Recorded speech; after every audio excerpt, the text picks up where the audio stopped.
There either is or is not a way things are. The color of the day, how it felt to be a child, the feeling of salt water on your sunburned legs. Sometimes the water is yellow, sometimes it's red. I'm colorblind, so I can tell. The color in memory depends on the day. I won't tell the story the way it happened. I will tell it the way I remember it. This is my story.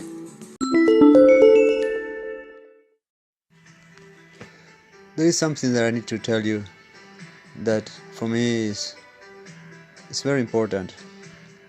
After October 2018, when I was able to have in my hands the extortion email that was sent, and I was able to see how pathetic it was, how stupid it was, how incredible, I don't know, it was so naive, so stupid, so unlike nothing I ever seen before, so unlikely to have been made by somebody who wanted to commit a crime. That was impossible to commit a crime with an email, that information. I mean, it was impossible. I mean, it was the most complicated tasks involved, and in a way, if they wanted to pay the ransom, they wouldn't be able to, because there were no address in order to deposit the bitcoins requested.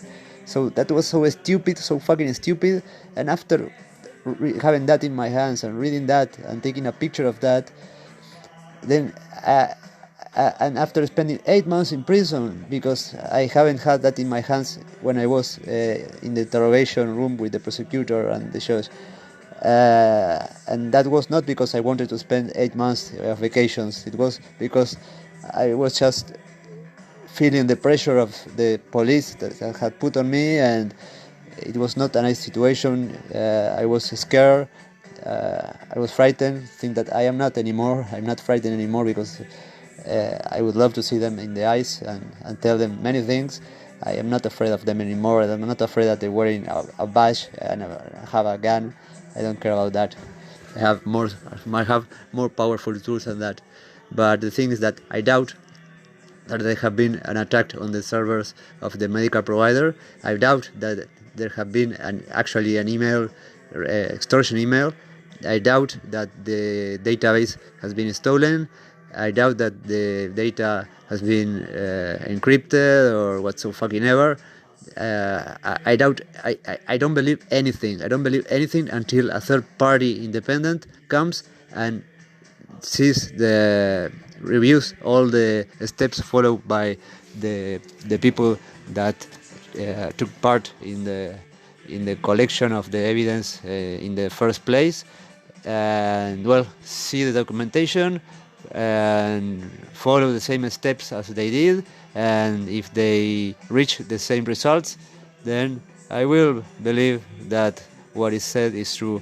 Otherwise, I won't believe anything. I don't believe anything. I don't believe that there was an attack on the server. I mean, that's something I don't believe anything, because everything was stupid up to the point that it made me really upset when I saw that, and I was so frustrated because nobody cared to see that in 8 months while I was in prison. Nobody cared. Nobody even cared to take the file and review the email and all the documentation, which is, the rest of the documentation that I saw, which are a few pages, are pathetic as well. I mean,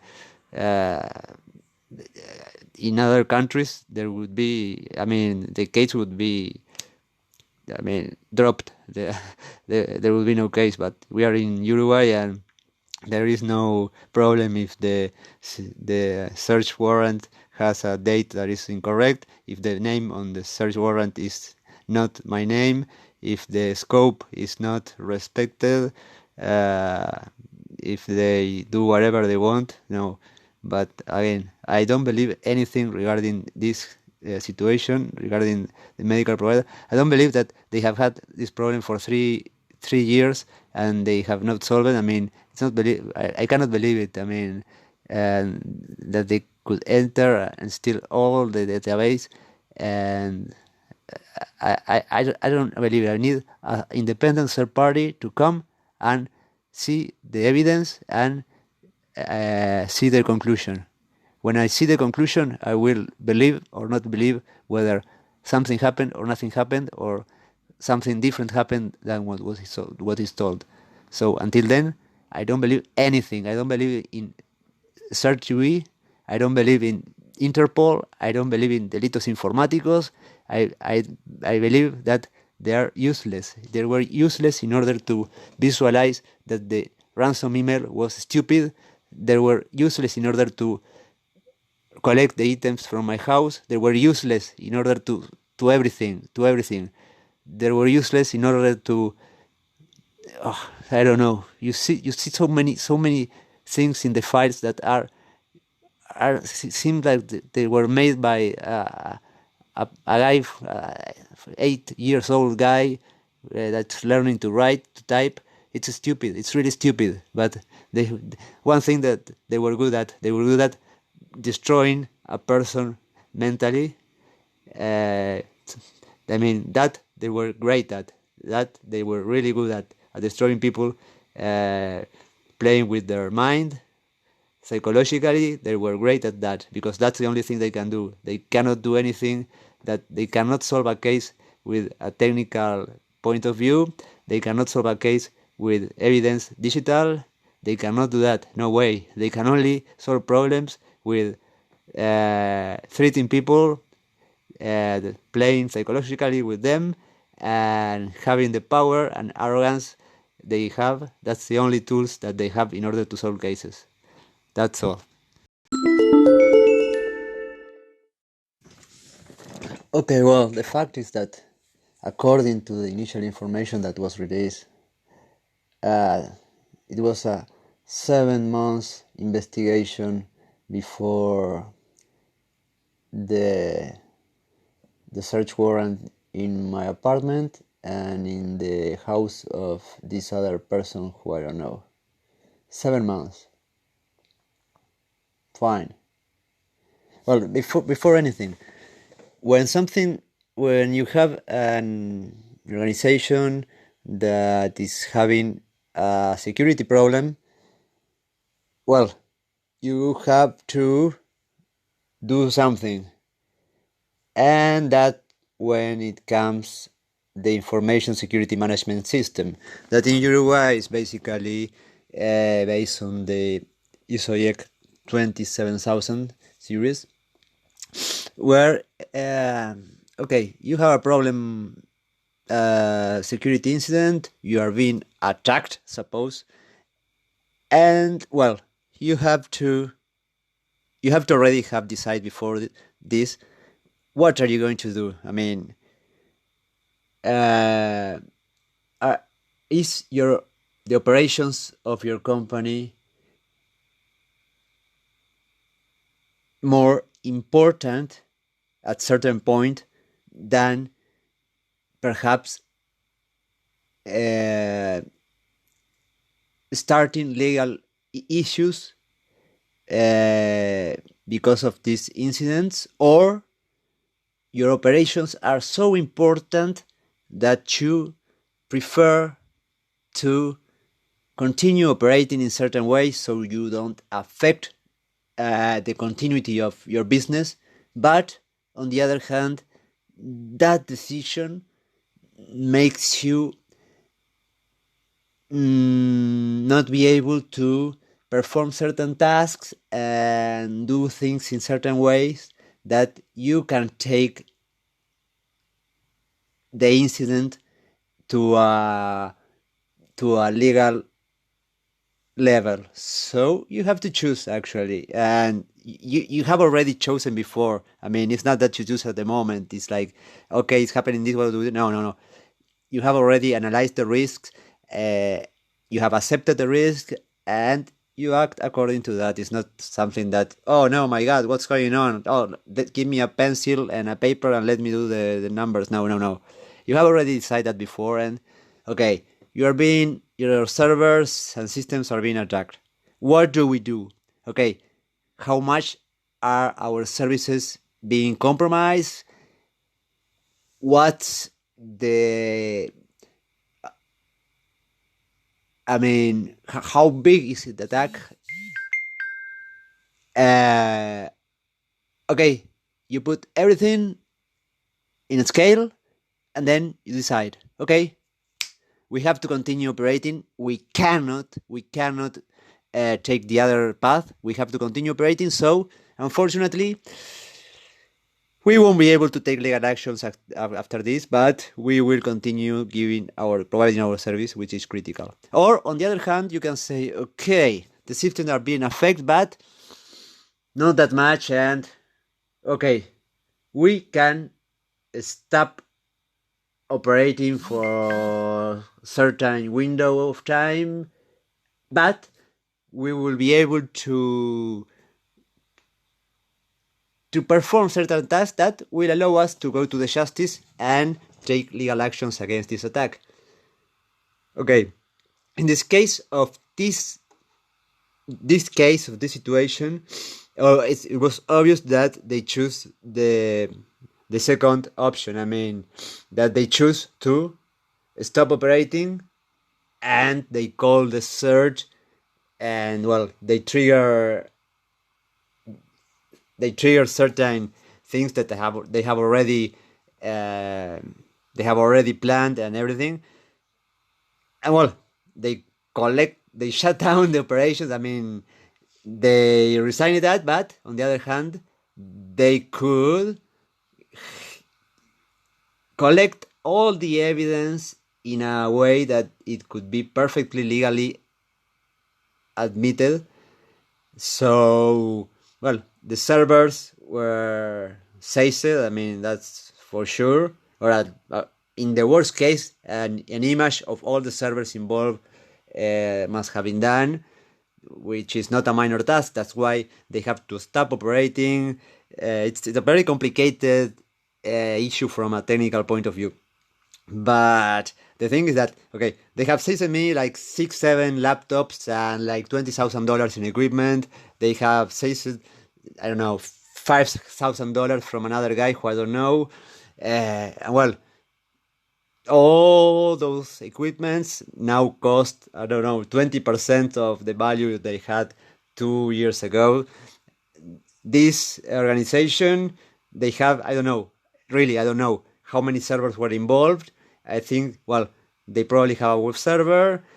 There was an email that was supposed to be the evidence, so the mail is probably on another server. So let's take into account 2 servers, database. Let's say 3 servers maybe were involved from the part of the provider of medical medical solutions. So those 3 servers, let's say 3 servers, 2 servers, I don't know, virtualization and all that, I don't know. But the fact is that they have equipment that is very valuable from this provider that is in custody of the police. In the same way, my equipment is in custody, my cryptocurrency wallets are in custody, my torch from Tienda Inglesa is in custody, my mask of Anonymous is in custody, the telephones from this guy are in custody, my SIM chips cars are in custody. Okay, it's a joke. But okay, the thing is that I want a third party, independent and competent, not like these guys that did the initial tasks, to reply all the actions that were taken in the equipment that is right now with the police, to see if the results are the same. Not the equipment, because they have to make an exact copy of everything. I mean, they don't work on the original information, on the original servers. They clone the information. It's like, when you do a drug test in sports, like you have the first sample, the second sample. Well, it's the same concept. I mean, so the other party, I mean, in my case, I have the right to say, sorry, I would like a second opinion because I don't know if you did things right. So, okay, let's go to the original information which is cloned and let's perform the same task and let's see. Do we get the same results? Yes or no? Okay, let's see the competency of the CERT. Let's see the competency of Interpol. And let's see if in the equipment that was saved by me, there is not something strange that can explain certain things.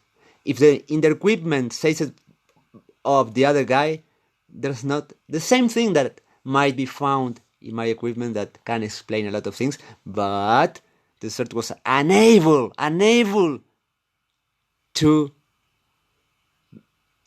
explain why there were two IP addresses involved when it's so obvious. I mean, technically, those guys are supposed to be the best in Uruguay. Okay, period. I want a third-party forensic procedure of what the CERT did when this happened, okay?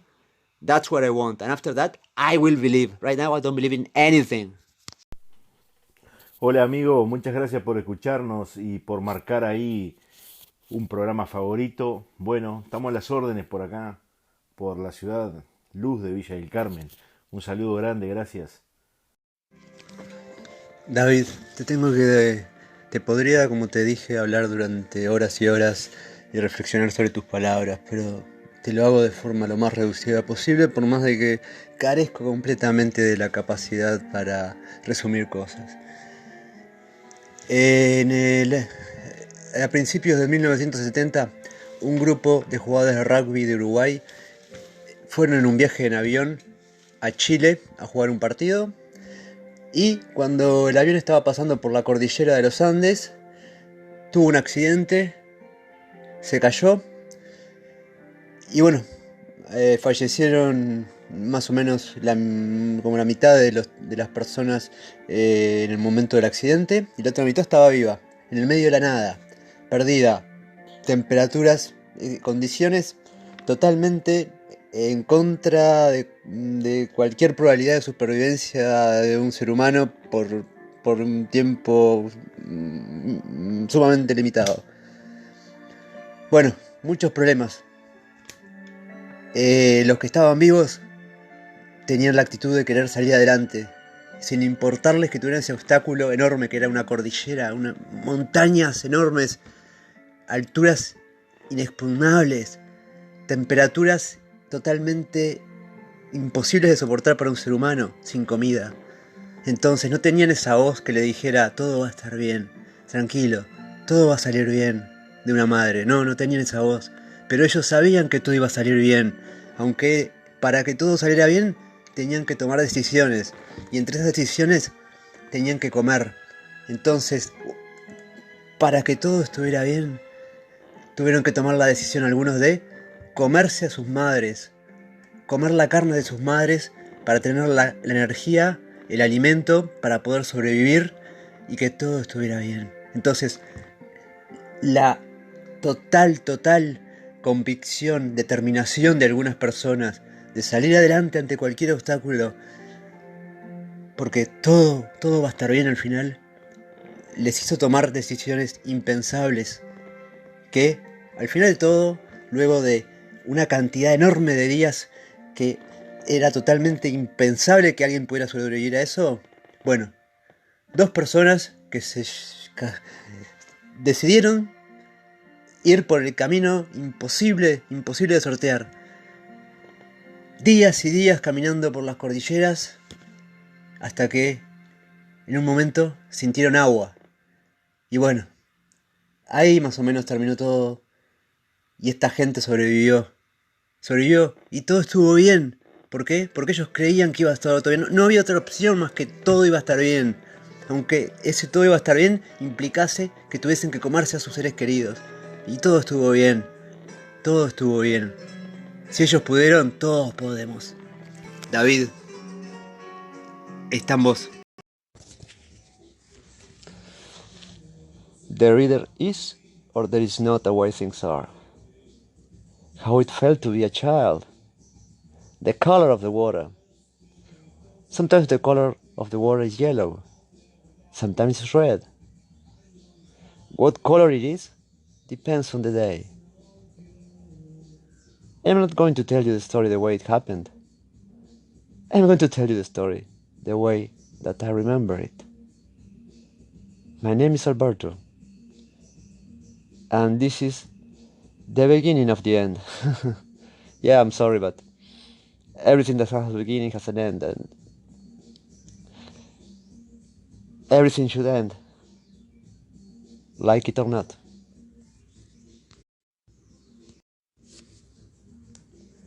There either is, or there is not, a way things are. How it felt to be a child. The color of the water. Sometimes the water is yellow. Sometimes the water is red. What color it is depends on the day. I am not going to tell you the story the way it happened. I am going to tell you the story the way that I remember it. My name is Alberto, and I am the first hacker in Uruguay who served time in prison. And this is the beginning of the end. Yes. Don't feel sad. I mean, everything that has a beginning has an end, and so far it's been wonderful, everything, and no matter how wonderful or how terrible things are, everything has a period. And sometimes you can feel the period is getting closer.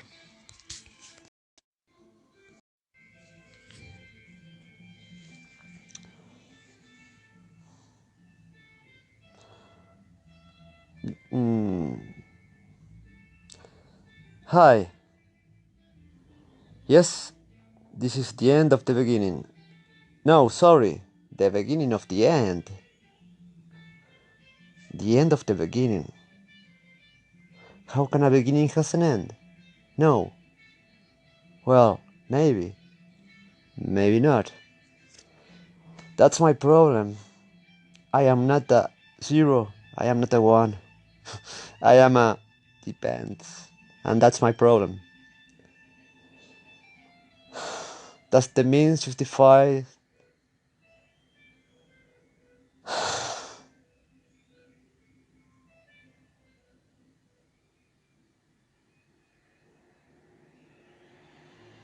The medium?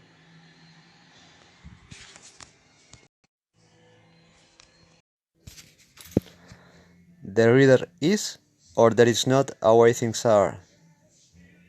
How it felt to be a child. The color of the water. Sometimes the water is yellow. Sometimes the water is red. What color it is depends on the day and the memory. I am not going to tell you the story the way it happened. I am going to tell you the story the way I remember it. My name is Alberto, and I am the first hacker that served time in prison in Uruguay. And this is the beginning of the end.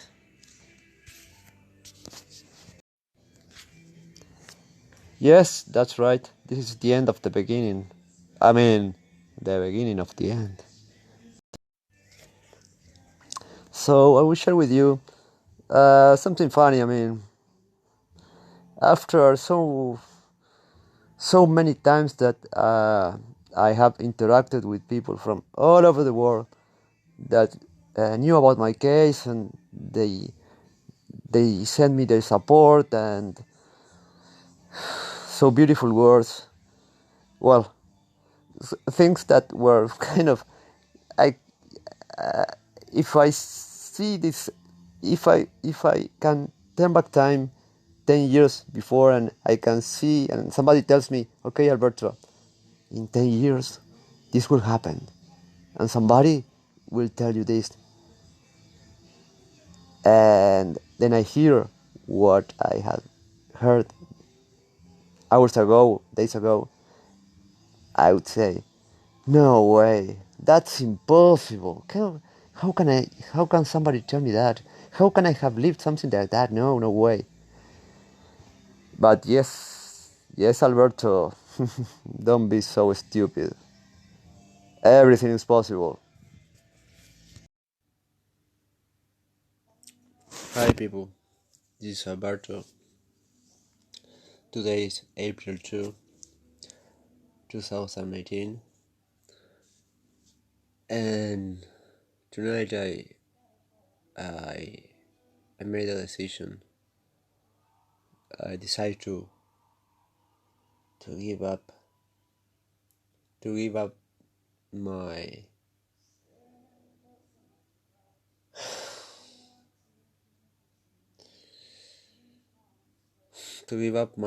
my determination to change a system that is absolutely wrong. And well, it's the first time I give up on my beliefs, on my values, on my. This is not easy for me.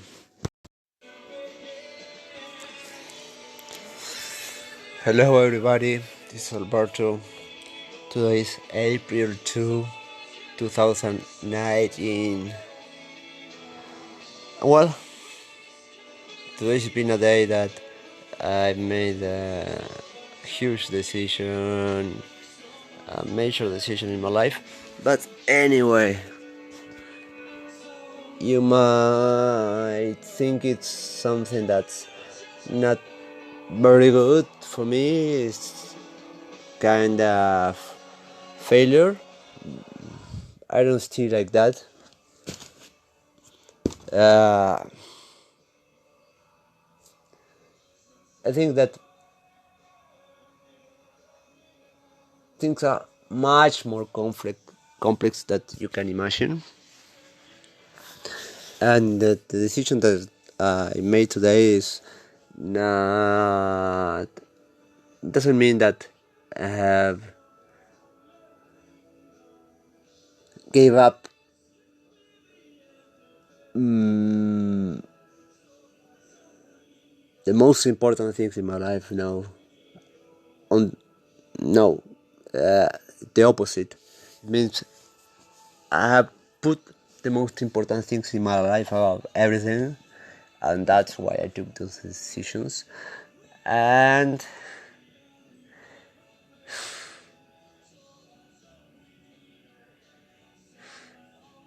well, sometimes you have to learn to lose, but losing once doesn't mean anything. I mean, it's a way of growing. So I will be talking later and will be explaining more about this situation.